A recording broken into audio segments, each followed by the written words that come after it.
এখন বাজে রাত 11টা 13, আর মেয়ের ইচ্ছে হয়েছে আইসক্রিম খাবে।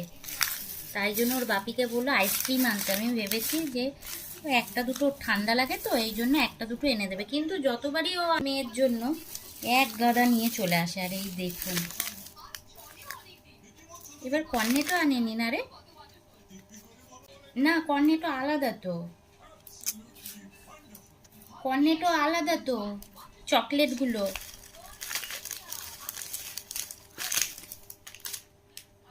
আর তুই একা খাবি নাকি রে? আমার জন্যও এনেছে, আর আমার জন্য এনেছে ক্যাডবেরি।